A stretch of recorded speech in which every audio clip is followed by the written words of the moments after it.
Something is quietly breaking in America. And if you're waiting for a headline to confirm it, you've already missed it. Because this isn't the kind of collapse that announces itself with sirens or stock market crashes. It's the kind that shows up in smaller, harder to spot ways. Like the fact that millions of people are doing everything they were told would lead to stability, working full-time, getting educated, staying responsible, and still feeling like they're sinking. Not failing, sinking. And here's the uncomfortable part. It's not because they're doing something wrong. It's because something fundamental no longer works the way it used to. Picture this. You wake up early. You go to work. You do your job well enough to not get fired. Maybe even well enough to get praised. You pay your bills. You try to save. And yet somehow, at the end of the month, there's nothing left. Or worse, less than nothing. Debt that quietly grows while you sleep. And you start asking yourself a dangerous question. How am I doing everything right? And still falling behind?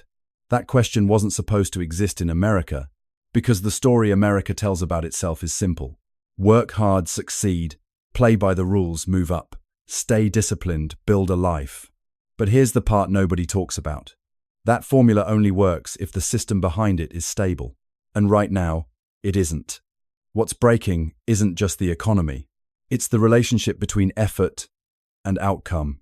For decades, those two things were tightly linked. If you put in more effort, you could reasonably expect a better outcome. Not guaranteed, but possible. Now, that link is weakening. And once that connection starts to disappear, something deeper begins to fracture. Not just financially, psychologically, because people can endure struggle. They can tolerate long hours, setbacks, even failure, as long as it feels like it leads somewhere. But when effort stops producing progress, when hard work starts to feel like running on a treadmill that speeds up every year, something inside people changes. Quietly, subtly, but permanently. And this is where things get uncomfortable. Because from the outside, it still looks like everything is fine. People are still going to work. Still posting on social media. Still smiling in photos. But internally, there's a growing sense of instability. A low-grade anxiety that never fully turns off. A feeling that no matter how carefully you plan, something could still collapse. And maybe you've felt it. That strange tension between doing okay on paper and feeling like you're one unexpected expense away from everything unraveling. That's not just stress.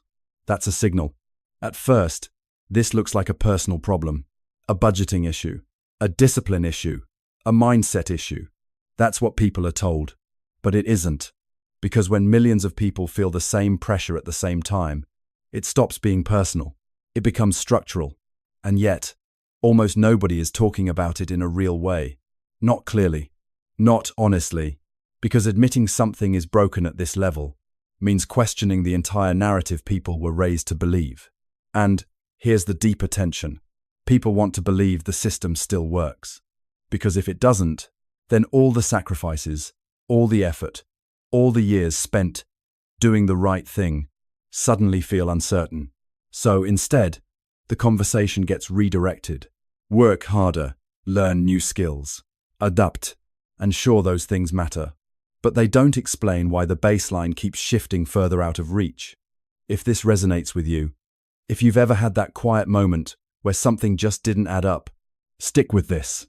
Not because there's a simple answer, but because understanding what's actually happening here might be one of the most important things you can do right now.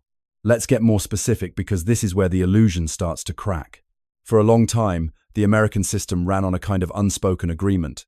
If you gave your time, your energy, your loyalty, you'd get stability in return. Not luxury, not perfection, but a life that felt secure enough to plan around. And for a while, that agreement held. But here's the part nobody talks about. That agreement wasn't permanent. It was conditional. And slowly, almost invisibly, it started to change. Take something as basic as housing. There was a time when owning a home wasn't some distant, abstract goal. It was expected. Normal. A single income could reasonably support it. Now, for millions of people, even renting feels unstable. Prices climb faster than wages. Competition increases. And the idea of settling down starts to feel less like a milestone and more like a privilege. And this is where things get uncomfortable, because the system didn't collapse overnight. It adjusted, quietly, gradually, in ways that are hard to notice day to day, but impossible to ignore over time. Wages didn't suddenly drop. They just stopped keeping up. Costs didn't explode all at once. They just kept rising year after year, just enough to stay ahead of you. And here's the psychological trap. Because the changes are incremental, people don't immediately question the system. They question themselves. Maybe I need to try harder. Maybe I made a bad decision. Maybe I'm just behind. But when millions of people across different cities, careers, and backgrounds start saying the same thing, that's not coincidence. That's a pattern. At first, this looks like individual struggle, but zoom out, and it becomes something else entirely. A structural shift in how value is distributed. Think about productivity. Over the past few decades, people have become more efficient than ever. Technology improved. Output increased. Work became faster, smarter, more optimized.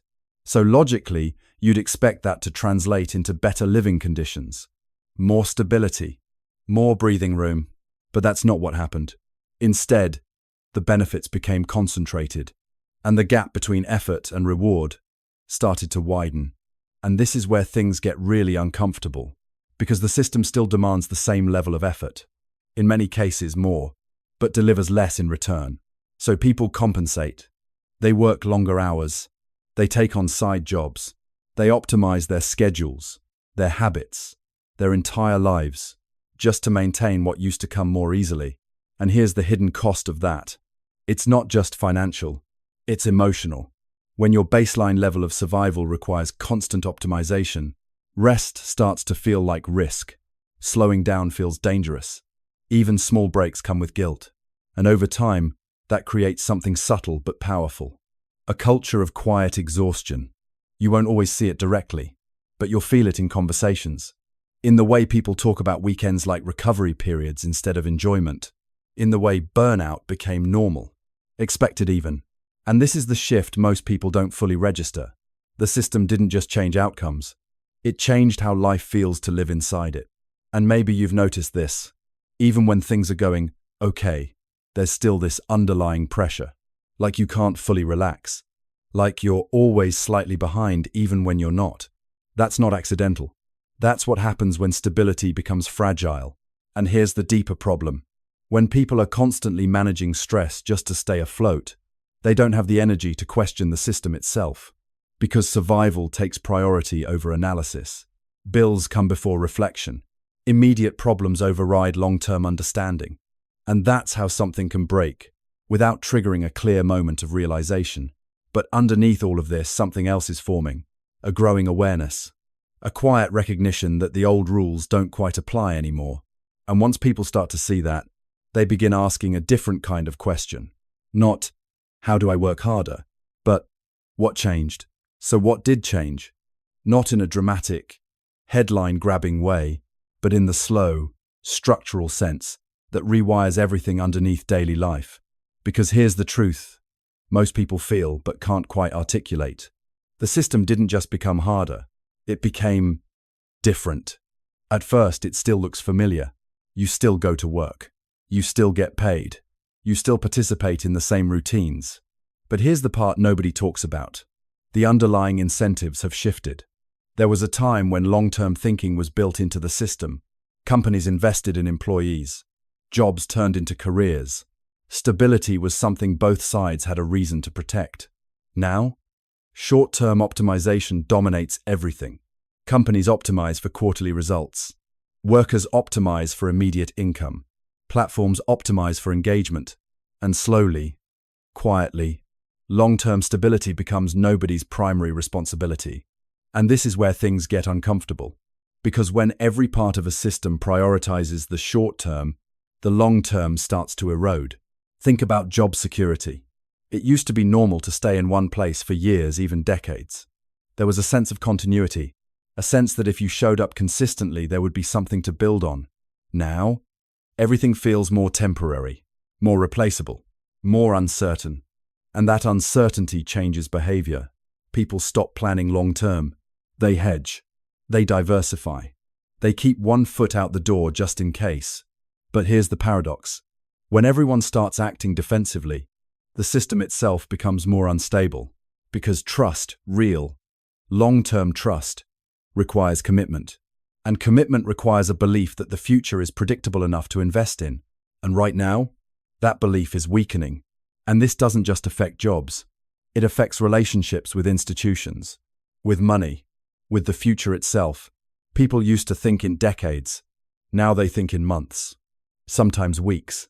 And this is where things get even more subtle. Because the system didn't remove opportunity, it just made it less reliable. You can still succeed. You can still build something. You can still move forward. But the path is less stable, more volatile, more dependent on timing, luck, and external forces you can't control. And that changes how success feels. Because when outcomes feel unpredictable, even wins don't feel secure. You get ahead, but you're not sure it will last. You make progress, but you don't trust it.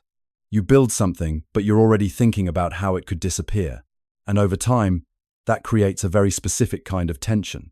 Not failure, not even struggle, but instability. And instability is harder to process, because it doesn't give you a clear problem to solve. It just lingers. And this is where things get deeply psychological. Humans are wired to look for cause and effect.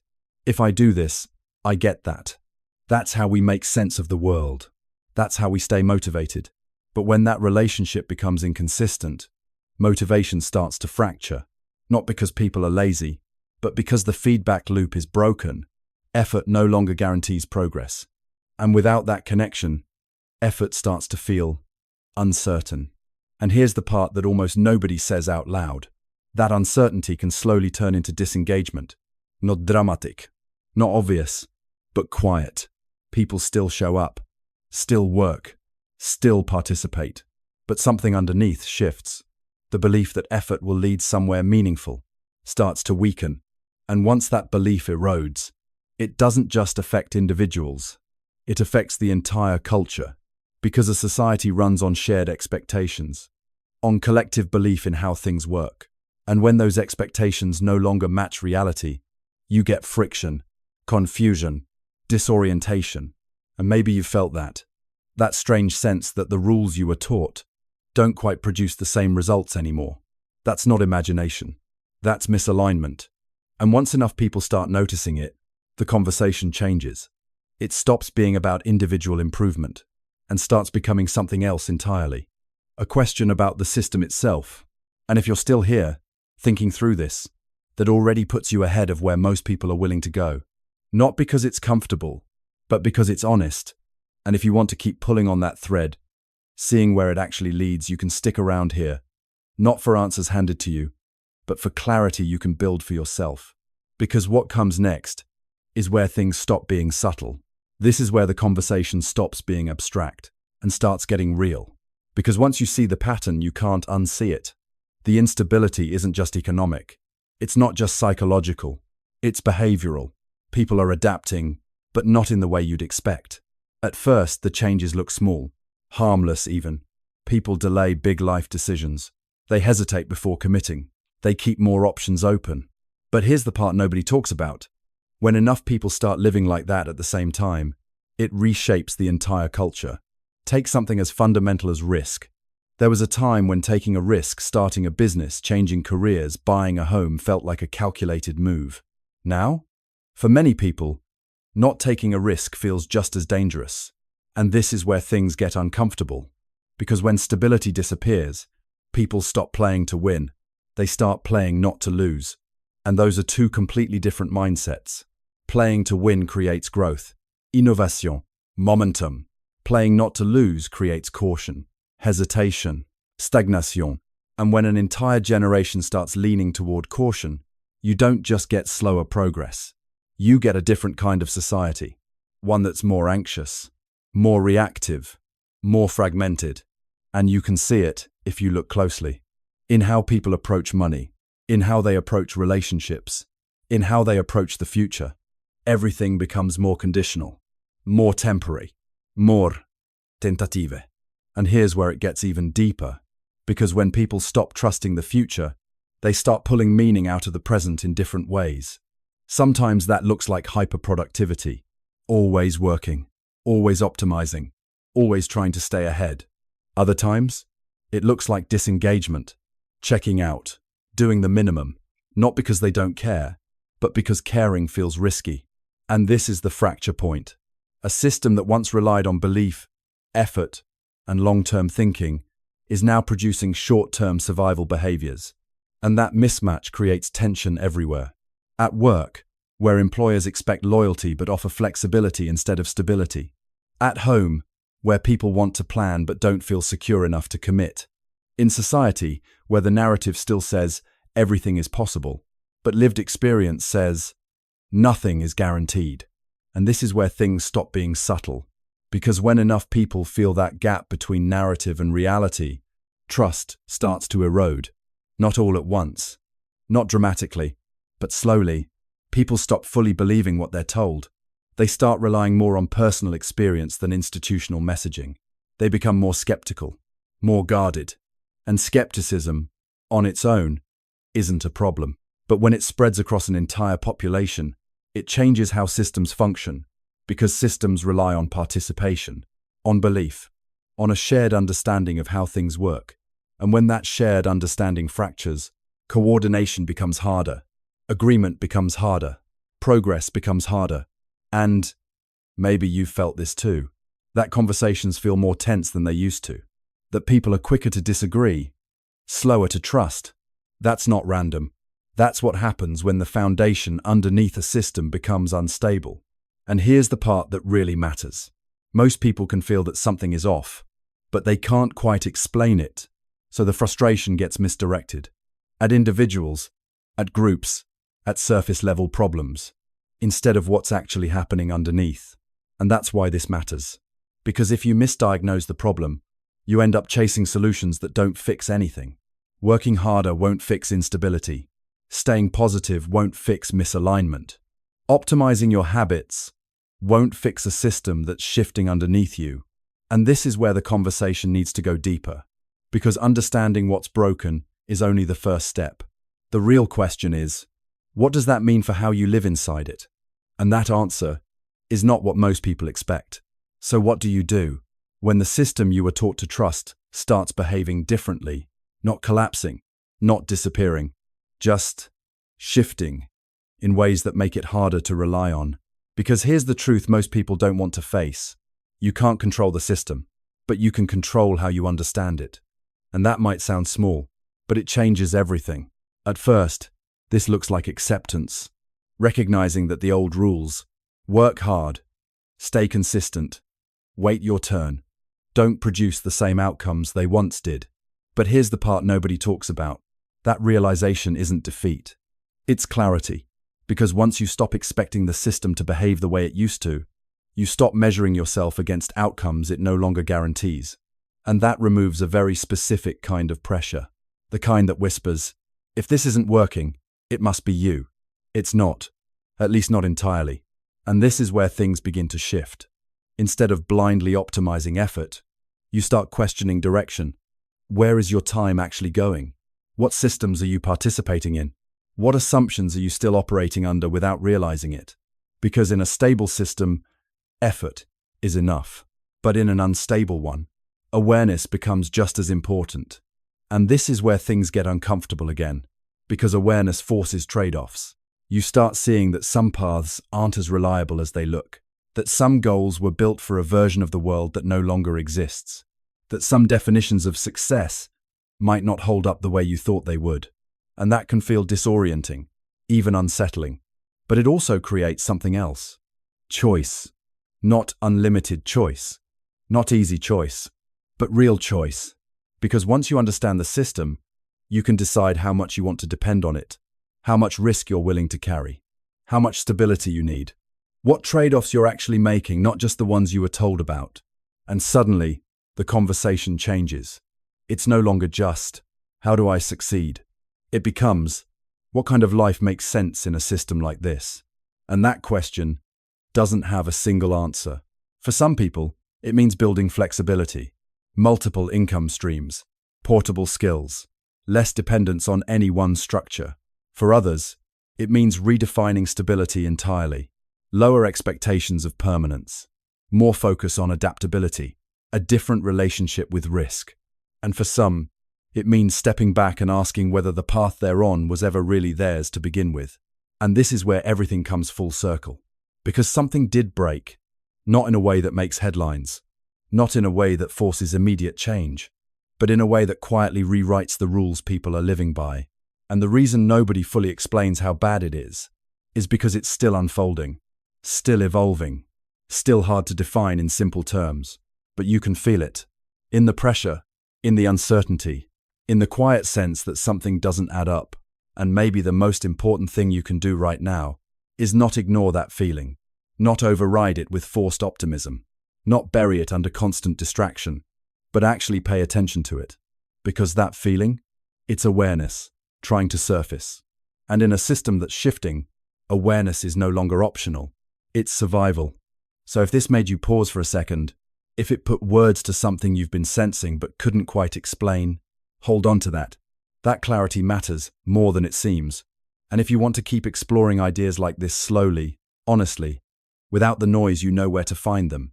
Because the real story isn't just that something broke. It's that people are starting to notice. And once that happens, things don't stay the same for long.